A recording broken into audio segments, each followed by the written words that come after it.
It's Taula Radio and TV, where facts count. Joanati, Mokano Nekamba, Zonde Wanyenya Tanyumya Yatulo. It's Taula Radio and TV, where facts count. Baby Uwa, Baby Uwa, Baby Uwa. To the right, to the left. To the right, to the left. Sebyo byewekoza kusebyo byewenyeganye gotyo ontabula nyumira okulaba nga kinyenye kiwata kyanga bunyiga ontabula ntumya n'ebyenge byebbeeyi wadde nga sirina mwanti ontabula oli ku Tawula Radio Tawula TV Johnson Sengeno nze mbabuuzaako okubebaza emirimu gyonna gye mukola. Essaawa zino wenjogera ngenda kubanga ntandika puroguramu gye nabategezaako era gye mumanyi obulungi nnyo manya ebifa wano mu United Arab Emirates era nga mugenda kubeera nga mutegeera buli kimu kyonna ekitambula wano era nga mu nsonga eno gyengezaako okubeera nga mbategeeza mugenda kubeera nga mumanya abakulembeze na biki bibagezeza okulaba nga bakolera bannayuganda abawangaalira wano mu UAE. Gwe wenna ali eyo oba oli Uganda oba oli wano mu United Arab Emirates, ensonga zino nkulu nnyo zengenda okubeera nga njogerako olunaku luno olwaliro nga zigenda kubeera nga zituyamba ffenna abali wano ate nammwe abali e Uganda. Ensonga zengenda okubeera nga ntandikirako olunaku olwaleero ngenda kubanga mbategeeza nti ekyamazima wano mu United Arab Emirates tulina Emirates ziri 7 nga Emirates ezo 7 tulinamu abakulembeze mu Emirates 4 era Emirates enye ezo ze tulina nga abakulembeze batukoze ebitagambika okubeera nga emirimu bagikola bulungi nnyo naye nga mukyo ngenda kubeera nga tusalira wamu amagezi gwe wena awangaalira no mu United Arab Emirates oba oli awaliwo ebintu ebimu bye tugenda ne tuwulira ne tulaba naye no weesanga nga tetuvuddeyo oba oli awo kubuulira bantu kituufu. Tulina obuzibu obuli wano mu United Arab Emirates naye nga obuzibu obwo twetaaga nga ffe abali wano naddala abakulembeze okubeera nga tusobola okubwadressinga. Ensonga gyengenda okubeera nga ntangazaamu mu wenna bannayuganda abali wano ntino mu nsi eno tulina amateeka agatutwala nga bannayuganda abali wano ate era n'amateeka agatwala ensi yonna. Ffe nga ffe bannayuganda amateeka agatutwala kwe kubeera ntino omuntu kyandibadde kirungi nnyo ng'olina association mwogwa oba ng'olina emirate mwogwa ng'era abakulembeze baayo bakumanyi. Ekintu kino tugezezaako nnyo okubeera nga tukirangirira era nga tugenda kubeera nga tukiteekako nnyo essira. Mu nsonga eno twagala tumanye nti nno gwe wenna ali mu emirate ey'enjawulo ogenda kubeera nga ovunanyizibwa okumanya abakulembeze bo aba association ekutwala. Kijja kubeera nga kituyamba okubeera nga tukendezaako ku bizibu oba oliawo ebingi nnyo bye twolekedde oba ebimu bye tulimu. Tugenda ne tulaba abantu ab'enjawulo nga bataddewo ebizibu ne boogera ebizibu ebiri muno ne babuuza bannaye abantu babonaabonera Dubai bannaye babonaabona tewali wayamba naye twagala okubeera nga nze nsinzira ku Tawula TV okubategeeza nti mwenna abali eyo wano tulina obukulembeze obutwala bannayuganda mu UAE ate ne tubeera ne embassy. Abantu bano abalondebwa okubeera nga bakola emirimu gino bakola emirimu gyannakyewa nga bali mu Emirates zaabwe ate nga balina nabo emirimu gyabwe. Emirimu gye bakola tebasasulwa naye nga bakola emirimu ate nga jjo tetuwulirako bantu bavuddeyo kubeera nga babeebaza. Mu nsonga y'emu njagala nsooke mbabuulire abakulembeze abatwala bannayuganda mu Emirates ez'enjawulo. Emirates sofa ziri Emirates 4 ezina obukulembeze naye nga twagattako nga ffe gye tuyinza okuyita Alain si Emirate naye egwa mu Abu Dhabi naye nga ffe twagibala nayo nti ne tugiwa obukulembeze. Obukulembeze obwagiweebwa era bakola omulimu mulungi nnyo nga bakwatagana n'abakulembeze ab'oku ntikko. Kambasomereko ku Emirates ezikola UAE. Emirates ezikola UAE ziri Emirate 7. Mulimu Dubai, mulimu Sharjah, mulimu Abu Dhabi, Ras Al Khaimah, ne mubeeramu Fujairah, ne mubeeramu Ajman, ne mubeeramu ne Crane nayo yegatta okubeera nga ziwera 7. Naye ffe nga bannayuganda twateekawo ate embeera nti Abu Dhabi nga bwene nnene ne twawuzaamu ekitundu ne tukiyita RA ne bakiyita RA nga waliyo omukulembeze gwe bayita Abdul Kadir Mutajazi. Naye nga mubakulembeze bano bonna be tulinayo omukulu Mustafa Ndugwa yatwala bannayuganda abawangaalira mu Dubai era nga president waffe wa UAE yonna bamuyita Nsubuga Basti. Nsubuga Basti yatukulembera nga president waffe ate Sharjah tulinayo Kamoga Ismail ate mu kitundu kya Abu Dhabi tubeerayo ne Sebugwawo Ismail ate mu kitundu mu kitundu kya Rashad Kaima ntumera n'omukulu gwe bayita Musa kati ate alaini ye Abdul Kadiri Mutajazi watutalina bukulembeze efujeyira tutunama kufunayo bukulembeze w'omukwende tunaba kufunayo bukulembeze ne Ajimani naye nga twagala okwebaza mwenna abakulembeze abali eyo omulimu gwe mukola gwa ttendo mwongere ddala amaanyi tulabe nga tutereeza bannayuganda abali muno okubatuusaako amawulire emirimu wegiri ate gwe wenna ali eyo saanyi obeerenga oli ku WhatsApp groups eziri okwo kuba balangirako emirimu n'okumanya obuzibu bwonna obuliwo ne musobola okubeera nga mubusolovingira wamu.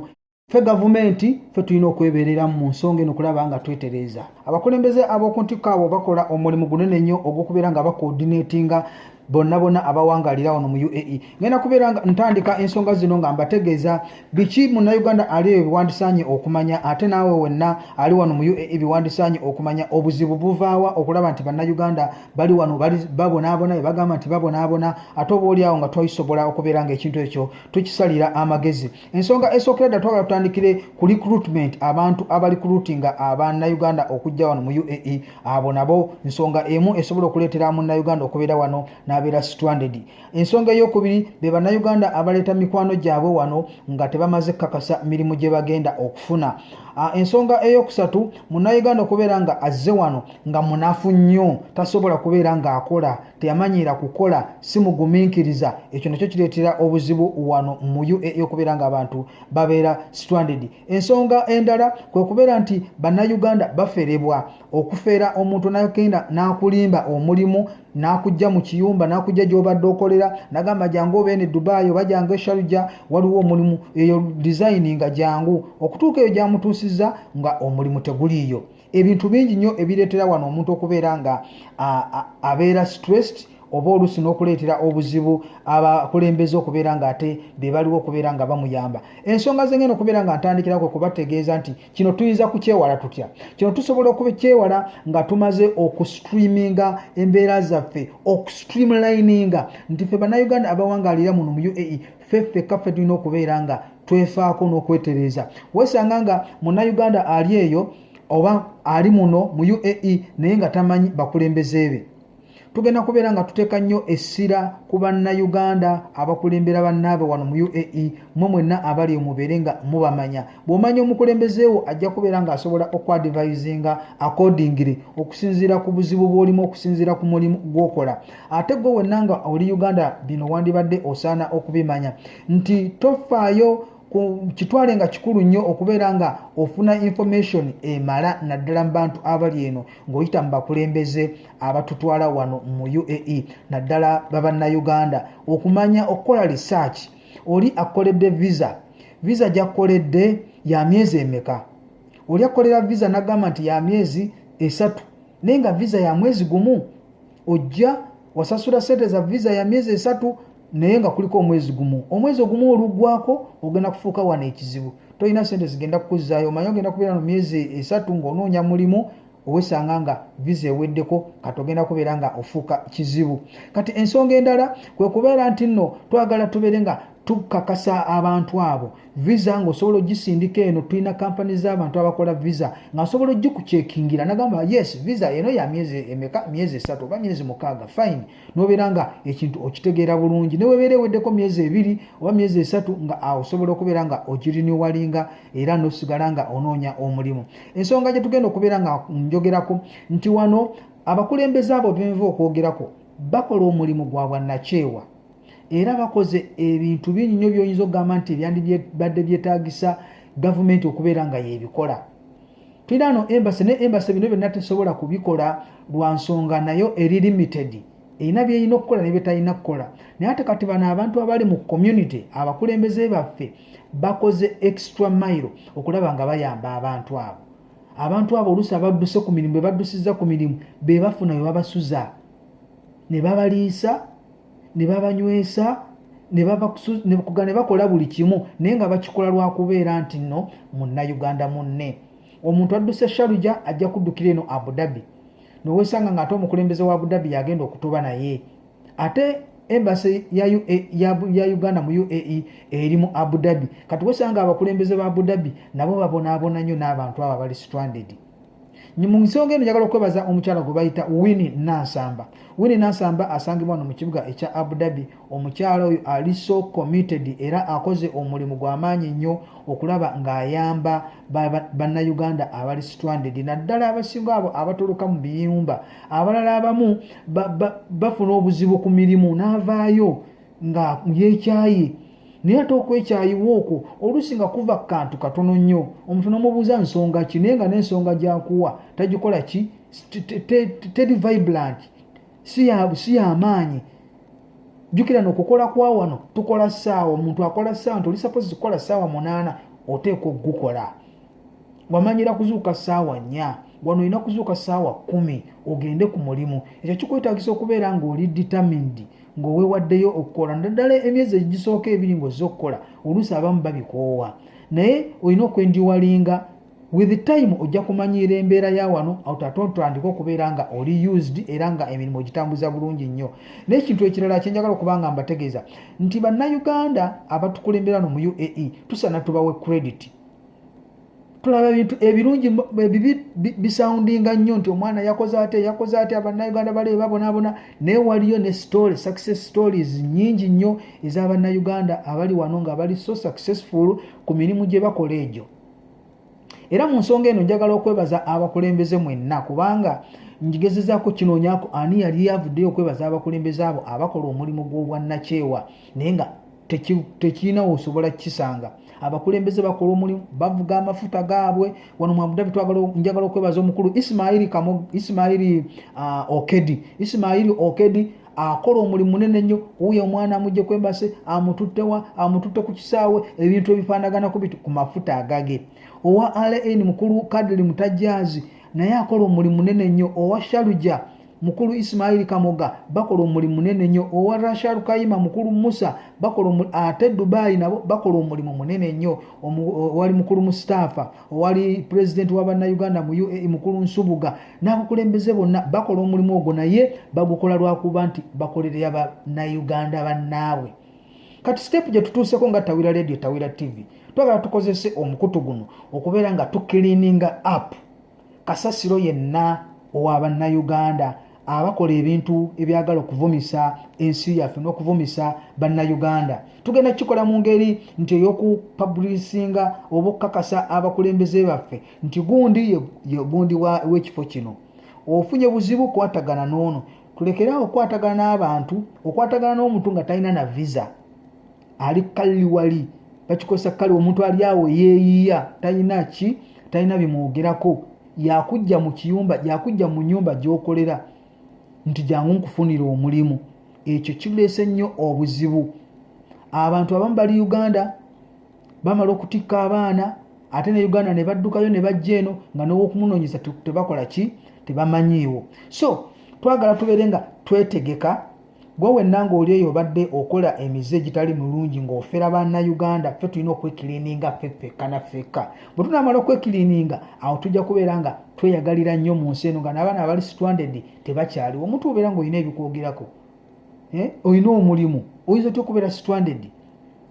Kimanyiddwa nti wano mu UAE buli muntu ali wano ateekwa okuba nga alina omulimu, ateekwa okuba nga alina kyakola, ateekwa okuba nga alina Emirate ID, alina ebimwogerako nti akulira mu kampani eno akola mulimu bwe guti, asula wano bwe wati.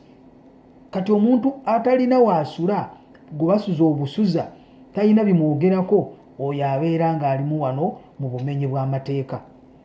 Amnesty program egenda kubeera nga ejja, era tugenda kubeera nga tukubiriza nnyo buli muntu oyo gw'omanyi nti talina bimwogerako agenda afuna akaseera ka Amnesty, bamufunire ebiwandiiko, aprocesinga ebiwandiiko, oba wakudda Uganda addeyo, then aplaninge ahead okulaba nga akomawo okutandika okukola.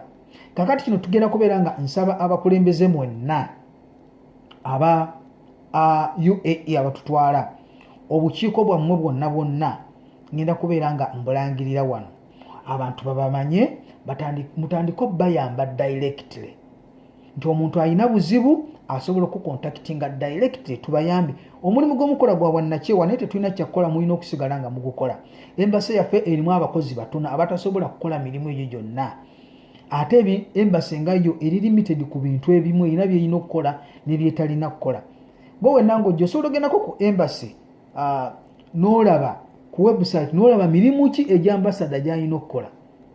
Ojja kulaba ng'emirimu oluusi gye twagala gye tuteekako nti agikole oba gye tunenya ng'ekyamazima si mirimu gye. Nabana abatukolera Association of Ugandans in UAE babikola lwala nakyewa. So tuleme kubeerawo nga tuliwo okumenya amateeka nga tusuubira nti waliwo abagenda okukola ki abagenda okutuyamba. Johnson Sengendo kankomewo ate mbategeeze tugenda kubeera nga tukikola tutya okulaba nga tukendeeza bannayuganda era lwaki tusaanidde okwenyigira mu mbeera eno ey'okulaba nga ffekka bannayuganda twetereeza okulaba nga tuwangaala bulungi mu nsi eno eya United Arab Emirates.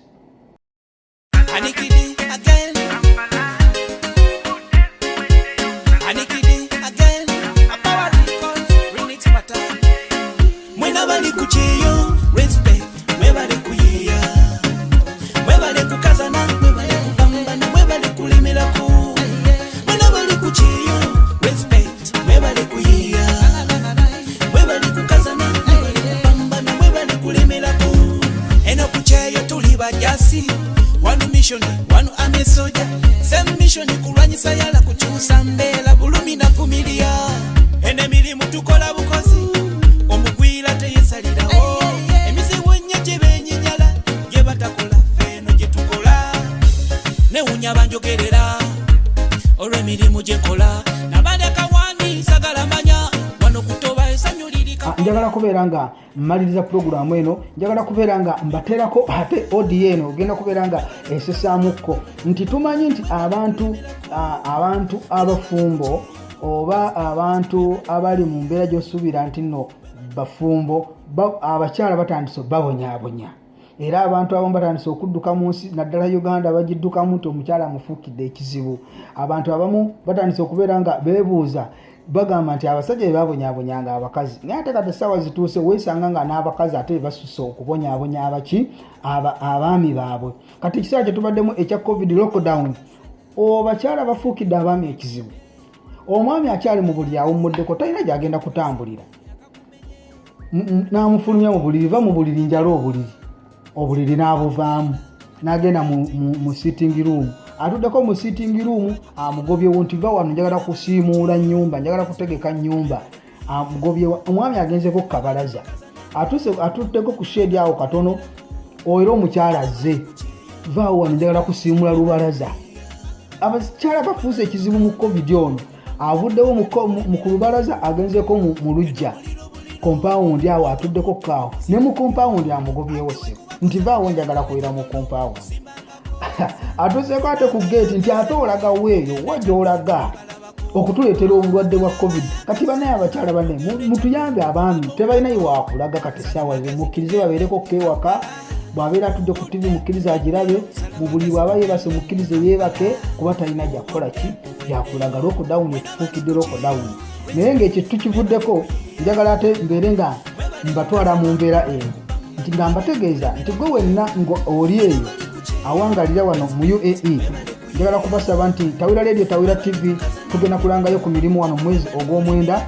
Gwe wenna eyandyagadde okufuuka news reporter okutuwa amawulire mu Emirate yonna gy'owangaliramu tujja kwetagayo abantu babiri buli Emirate okubeera nga tusaasaanya amawulire nga mutuweereza wano amawulire ate tusobole okubeera nga tugatuusa ku buli munnayuganda awangalira wano mu UAE ne Uganda batwetaaza okubeera nga tubawa ku mawulire. Kale gwe wenna ali ng'oli interested tekijja kwetagisa nti oba wasoma amawulire tujja kubeera nga tusobola okuwa basics biki byolina okubeera nga okola okulaba nga oweereza amawulire wano ate tusobole okubeera nga tugongerayo abantu baffe abali Uganda babeere nga bakitegeera nga nammwe abawangalira wano mukitegeera bulungi. Kale ojja kubeera nga osindika email ku Tawira Radio email eri tawiraradio@gmail.com ojja kubeera nga osindikako naye nga tujja kubeera nga tukonsideringa abo abayina residence visas nga bayina emirimu gye bakola kubanga guno omulimu gugenda kubeera nga gwakubeera nga okola awantu gy'okolera ng'ate na kino obeera nga ofuna engeri gy'okikolamu okubeera nga otutuusaako amawulire wano ate naffe nitubeera nga tugaforwardingayo. Twetaaga ba news reporter tujja kubeera nga twetaagayo ne ba news writers buli Emirate tujja kubeera nga twagalayo omuntu omu okubeera nga asobola okutubeera nga nga asobola okubeera nga awandiika bulungi ebigambo ne tubeera ate nga abantu abanyumirwa okuwandiika nabo basobola okubeera nga bafuna amawulire ago. Kale kakati tugenda ku programu nga njiwunzika, njagala mbatereko ka audio kano ak'omwami ono awonyaabonyezeddwa yabadde asuubirwa ku mukolo okubeera nga atuuka nga ye mugenyi omukulu bategese omukolo nga ye mugenyi omukulu gwa Obbies ne Oggies awe Uganda, naye omukyala yalemesezza omwami okukola ki okuvaawo, era yagenze bamukubidde essimu naga ngenda kale kamukkiriza olw'okuba ggwe, naye era kyaendiriza nga tamukkiriza nga muggalidde mu kisenge. Abakyala nammwe mutandise okutulugunya abaami tetumanyi gye tunaabawaabira, naye nga uliza ku audio eyo obeeko kyoyiga. Wasuza otya nnyabo? Bulungi nnyabo. Amannya gange nze Mpanga Wilson nnyabo. Nze mbadde mbuuza ono ye mukyala Mayonsi? Maama munnange mbadde nkusaba tulina omukolo gwaffe gwe twategese naakuwadde. Mukulu ogwo gwakwejjukanya ku byaliwo nga tukyasomeye Makulungo. Naye mbadde nsaba Mayonsi oyo omukkiriza ajje tugende naye abeere ku mukolo kubanga abantu bonna bamwesunze okumulabako. Naye mpuliddeko mbuno omugaanye naye mbadde nsaba ku lwa bannange omukkiriza ajje maama tukwegayiridde. Ate naye tali siriya. Antegeeza ati eggulo. Yakitegedde eggulo. Nedda maama twamutegeeza emabega kumpi mu wiiki nga 2 nnyabo. Yaŋŋambye eggulo. Maama tubadde tusaba otusonyiwe kubanga omukolo guyimiridde ku ye, omukkiriza ajje mwami Mayonsi oyo. Ebintu ebisibiragala olowooza omuntu akulimba sigyalaga. Nedda maama sikuli omukolo gwe mutegekedde ebbanga. Nnyabo ne bwe kinaaba kyetaaga eggulo. Nnyabo ne bwe kinaaba kyekutaagisizza nnyabo kukuba bifaananyi tubiweereze tagenda kufuna haki ndala. Just mukolo bukolo guli wanakuwadde ebulenge waayisima. Ebintu bya Mayonsi bintamye. Kubeera nga kwegoba nkyobala kati musibire. Maama nkwegayiridde leero tosiba muleke omukkiriza ajje maama nkwegayiridde kubanga bwera tumanyi yatandise nadde okutambula yamanye okkuba eŋŋoma gwe tulinze kati bwe mpulidde amawulire ago ne kinkola bubi nnyo. Bwe yaŋŋambire nga gubaire mukolo gwakwanjula nange nti atugenda babiri. Kati ebyokuba ng'ate nze nange siriimu. Nedda maama bino byaba Obbi ne ba Oggies singa naye wali wasomera waffe wandize. Bwe buzibu okuli awo Mayonsi. Maama nkwegayiridde sonyiwa nze saasira nze neetonze ku lwa Mayonsi. Kati bulijjo alinda kyokusintegeeza. Ne Mayonsi naye waali awo. Waali wano. Bannaye Mayonsi yakoze ensobi nnyabo tukwegayiridde tuyamba buyambi nfukamidde maama omukolo gugenda kufa. Naye kozi gwe Mpangawire. Nze Mpanga Wilson nnyabo nange ndi wa ku kitundu awo nnyabo ate obeera na muzzukulu wange nnyabo. Mayonsi ne wemba muzzukulu tebikola Mayonsi mwangu. Kituufu Mayonsi nange mumanyi naye kati baŋŋamba bwe yafuna gwe yakkakkana. Tunsabye busabye ate sirinze kale abantu bangi nnyo bonna beesunga Mayonsi. Naye kale kati kankikole ku luno uwulire. Nnyabo neeyanziza nnyo maama neeyanzeege. Mayonsi gwe Mayonsi zigenda owera essaawa emu. Ng'oliwo. Uwulire. Wangi nnyabo. Amutande ziweremu nga sinnamuka. Nedda maama tujja kumutanga obudde bukyali era ndooza yagenda okusooka okkuba eŋŋoma ye asimbule ng'obudde bukyali bw'anaalya n'ekyemisana ye tumutaagende. Kusaawa emu mwagala wange. Kale tweyanziza nnyo maama tweyanzeege. Nkikoze ku lulo owulire. Neeyanziza nnyo maama neeyanzeege. Kale Mayonsi ziweremu nga sikulaba. Ndowooza mubiwulidde ebyo abakyala balina engeri kati ennaku zino gye bafugamu abaami oba oli awo kirina obulungi bwakyo ate n'obuzibu bwakyo naye era nga omukolo gwakomekkerezeddwa nga omukulu oyo takkiriziddwa kugenda. Oli ku Tawira Radio, Tawira TV. Anjagala kubeera nga mbebaza okubeera nga mubadde bawuliriza balungi nnyo okubeera nga wetwatandikidde essaawa zino tukyatambudde bulungi nnyo nammwe era nga njagala kubeera nga mbebaza mwenna abeekuumidde ku Tawira Radio, Tawira TV omukutu guno Where Facts Count. Amazima gonna tubeera nga tujja kubeera nga tugabatuusaako naye nga njagala okusiima mmwe mwenna abakulembeze abawangalira mu bitundu ebyenjawulo okutako wakuyamba bannayuganda abali wano. Tulina ffeffeka okwetereza ng'ensi ezimu bwe muziraba ng'Abafiripayini beekolamu association ennungi nnyo gavumenti yaabwe ya linking up ne gavumenti ya wano kyetusuubira nga ne Uganda kyeyandibadde ekola nawulirako ku memorandum of understanding ne simanyi weetuuse naye nga yandibadde ebeerawo nga omuntu okumujja e Uganda ate okumanya nti ssente tetukka okujja omuntu omukozi e Uganda takuba nga takka wassibwa ssente kakadde kamu kitundu oba bukadde bubiri ng'abannaffe abalala bwe tubawulira naye ekyo twagala tubeere nga tukikola nga ffe bannayuganda tusoose ne tulaga empisa ennungi. Tukyalina empisa ennungi tukyatunda nga keeke eyokya ate n'oluzungu bannayuganda lwe mwogera wano lubayambye nnyo bapulesinga mu mirimu emirungi okulaba nga musobola okukozesa ku kompyuta emirimu egyo nga musobola okubeera nga mugikola bulungi. Badriver mukola bulungi nnyo muwangalidde ku mirimu muripootinga bulungi mwongere okukola omulimu ogwo ate n'abaana ababayirimbisemu badriver abamanyi okuggyako oluusi meters ne bakola ebintu ebitali bituufu mubawoninge kubanga mumu akola ensobi egaziwa ne bakitola bannayuganda bakola bwe bati bannayuganda bakola bwe bati ogenda okulanga erinnya lyaffe lyonooneka. Erinnya lyaffe lyayonoonekamu kweyo incidence eyaliwo ey'okubeera nga bannaffe baatikibwa okuzibwayo naye era nga ebintu ebimu ebiva ku byo mpisa mbi zowesanga nti n'omuntu ow'ekkalemu alina pasipoti ye Uganda ate nga si munnayuganda n'akola ebintu ebivumisa nti awo bonna bannayuganda be bakola bwe batyo bafuna bufunyi villa nti eyo villa ya bannayuganda yonna ne bagisalako naga bano bonna twagala bajja kuba tebajja abamu tebatwawula woba kulaba nti oli muddugavu nono muddugavu tebakwawula nti ono mu Nigeria tebakwawula nti ono mu Cameroon bonna batwalira wamu. So twagala twekiriininga ffekka na ffekka tukendeeza abo abantu abatukolamu abaleeta abantu mu makubo amakyamu abantu abali wano nga tebalina mirimu tubasalira amagezi okukola nga bafuna emirimu ate n'abo abajja nga bakakasiza emirimu gye bagenda okukola. Njagala kubeera nga mbasiibula njagala kubeebaza mwenna abakulembeze abali mu Dubai abali Sharjah Rashal Kayima Ukraine abali Ajimani mwenna mbebaza nnyo olw'okubeera nga mukola nga temusasulwa muvuga amafuta gammwe mukola buli kimu nga kyammwe naye twagala tubeere nga tugatta amaanyi okulaba nga ensonga eno tugitambuza bulungi. Njagala kubeera ano nga sisukkawo Johnson Sengendo nga nze mbaddewo okubategeeza okumanya biki ebifa eno mu UAE era mbagala nnyo nammwe abali Uganda njagala mumanyi nti wano abantu waliwo abali successful ate ne wabeerawo n'abo oluusi nga bo bali unlucky okubeera nga bali mu mbeera eyo gye balimu. Njagala okubeebaza nnyo mwekumye ku Tawira Radio tamuvaawo Johnson Sengendo nga nze mbadde wano kubatuusako pulogulaamu eno eya manya ebifa mu UAE. Mubeere bulungi mweraba.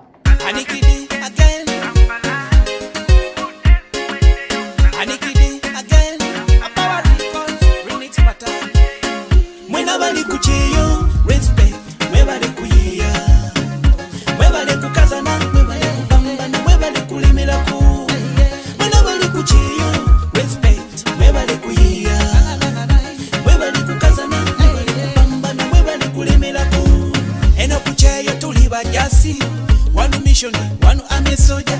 Same mission kulwanyisa yala kukyusa mbeera bulumi na vumilia. Enemirimu tukola bukozi omugwira teyesalirawo emizibu ennyo gye benyinyala gye batakola ffeeno gye tukola newunya banjogerera